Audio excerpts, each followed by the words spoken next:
भारत माता की जय। मौत की मंडियों में सबने बढ़ बढ़ के बोलियां दी हैं। जब भी मांगी मेरे देश ने कुर्बानी, माओ ने भर भर के झोलियां दी हैं। आज मेरा ये फर्ज भी है, मेरी जिम्मेदारी भी है और मुझ पर यह कर्ज भी है। मैं समंदर को कोशिश कर रहा हूं आज अल्फाजों में बांधने की। आओ झुककर करें सलाम उन्हें जिनका ये मुकाम आता है। बड़े खुश नसीब होते हैं वो लोग जिनका लहू वतन के काम आता है। इसके आगे तभी देखना जब कुछ वक्त हो खाली।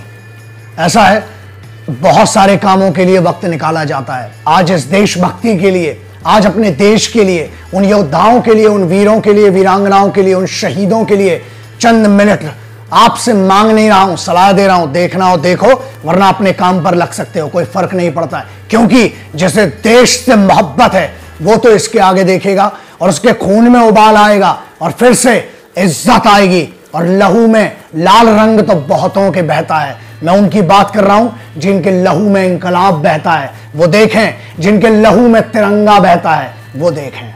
गरकौन गांव कारगिल, 2 मई सन 1999। सर्दियों में रजाइयों में लोग जब अंदर थे, वहां एक चरवाहा ताशी नाम गयाल जो अपनी बकरियों को चराने गया, उसकी एक याक खो गई थी। उसको ढूंढते ढूंढते 10:42 जब सूरज भी नहीं निकलता है पहाड़ियों पर, उस समय इस चरवाहे ने, ताशी नाम गयाल, इसने देखा कि सामने की पहाड़ियों पर कुछ उसको हलचल दिखी। क्योंकि इसने अपने बायनोकुलर से जब देखा तो दूरबीन में इसको कुछ हलचल दिखी और भागा भागा आया। और वहीं से शुरुआत हुई एक बहुत बड़े युद्ध की, बहुत बड़ी कहानी की, जिसे आप और हम कारगिल युद्ध के नाम से जानते हैं। ऑफिशियल डेट मानी गई 19 मई सन 1999 जब यह शुरुआत हुई। लेकिन मैं बताता हूं और मेरी कोशिश है, शुरुआत जहां से हुई वो था 2 मई सन 1999। Temperature 47.5 degree Celsius. जहां खून सूख जाता है, श्वास रुक जाती है, वहां पर भी सेना खड़ी हुई थी। उसने ये 6 बंदों की घुसपैठ देखी कहां। बटालिक सेक्टर के गरकौन गांव में रहता था और वहां से चलते चलते बंजू टॉप पर पहुंचा।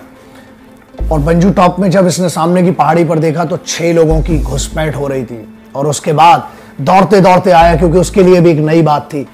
और जो वहां के लोकलाइट्स होते हैं और जो हैं, एक बात आपको बहुत अच्छे से ध्यान से रखना पड़ेगी कि वो सब हिंदुस्तानी हैं और उन्हें ये कश्मीर और जम्मू इस मुद्दे से कोई मतलब नहीं है। क्योंकि उनके बाप दादाओं ने जय हिंद, वंदे मातरम, इंकलाब जिंदाबाद और हिंदुस्तान जिंदाबाद कहा है। तो ये दौड़ते आया और वहां उसी 2 मई 1999 को इसने 2 सिपाहियों को इसकी खबर दी कि साहब सामने की पहाड़ी पर 6 लोग इसे दिखे थे। और वहां से शुरुआत हुई। 5 मई 1999 को 4 पेट्रोल पार्टीज को इंडियन आर्मी की ऊपर भेजा गया, सर्च पार्टी के जैसा। लेकिन एक हादसा हुआ। हमारे 5 सिपाहियों को बंधक बना लिया गया, उन्हें टॉर्चर किया गया और उनको टुकड़े में काट दिया गया।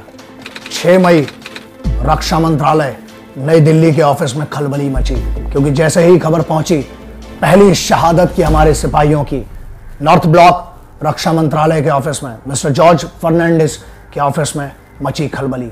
जो सोचा ना था वो हुआ।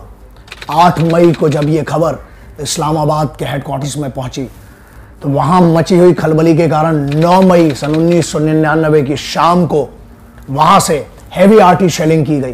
पूरा का पूरा एम्यूनिशन डिपो हमारा उड़ाया गया और वहां पर ऑर्डिनेंस हेडक्वार्टर्स जो हमारे थे, वहां पर 127 करोड़ रुपए का नुकसान पहले ही दिन पाकिस्तानी आर्टी शेलिंग के कारण हुआ।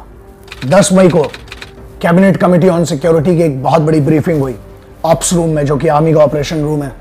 वहां पर एक स्पेशल ब्रीफिंग में पूरा बताया गया, क्योंकि 10 मई 1999 तक बहुत ज्यादा आर्टी शेलिंग पाकिस्तान की तरफ से होने लगी थी और अब अलार्म बज चुका था और अब अलर्ट होने की बात जरूरी थी, वाजिब थी।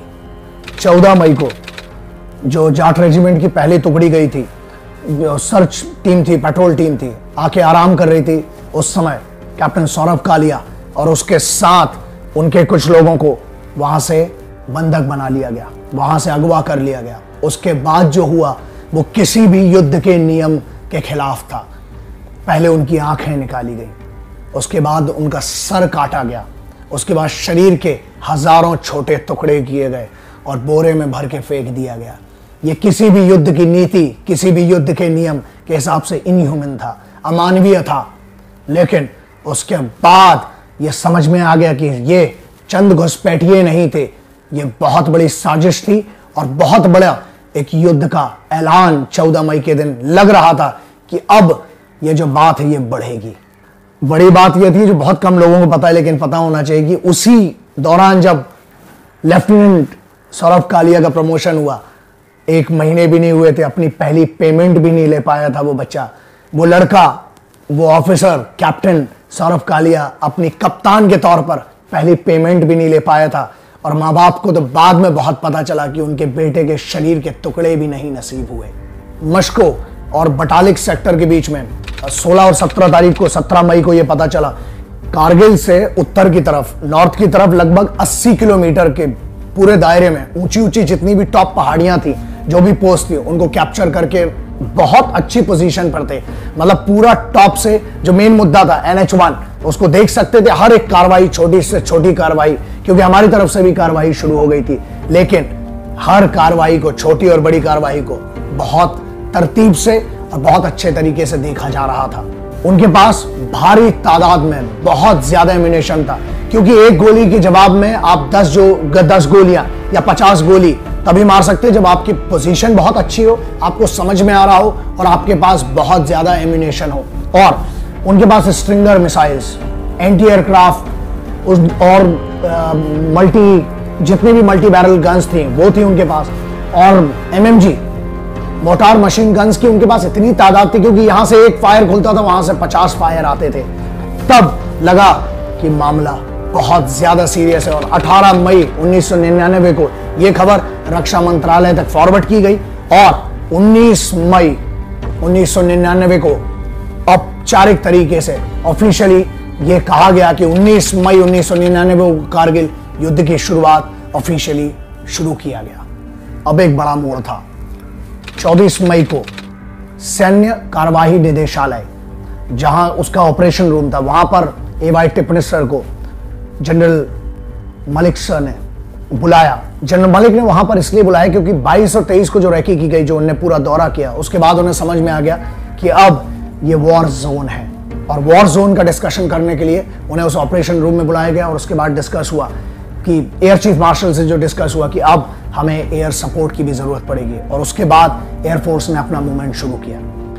बट एयर चीफ मार्शल की भी एक बहुत बड़ी प्रॉब्लम थी, क्योंकि स्ट्रेटेजिकल तौर पर मुंतोडालो और टाइगर हिल बहुत ज्यादा इंपॉर्टेंट था हमारे लिए वापस हासिल करना उसको।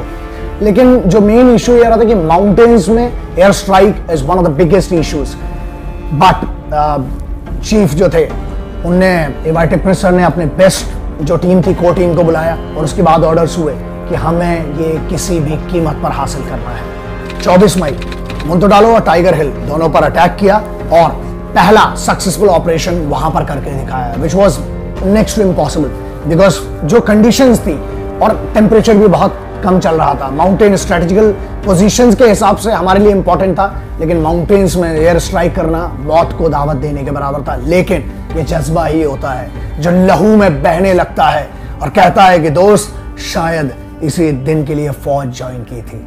25 मई 7 रेस कोर्स प्रधानमंत्री आवास नई दिल्ली पर एक प्रेस कॉन्फ्रेंस हुई, जो कि बहुत कम, आवास पर बहुत कम होती है।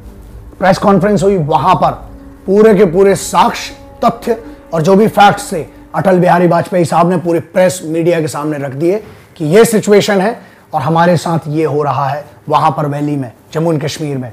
और उसके बाद एयर चीफ मार्शल AY टिप्पणी सर ने पूरी की पूरी एयर स्ट्राइक फुल स्विंग में खोल दी, और अब शुरू हुआ हमारी स्ट्राइक का पहला दिन। 26 मई पठानकोट और श्रीनगर एयरबेस से उड़ान भरी गई।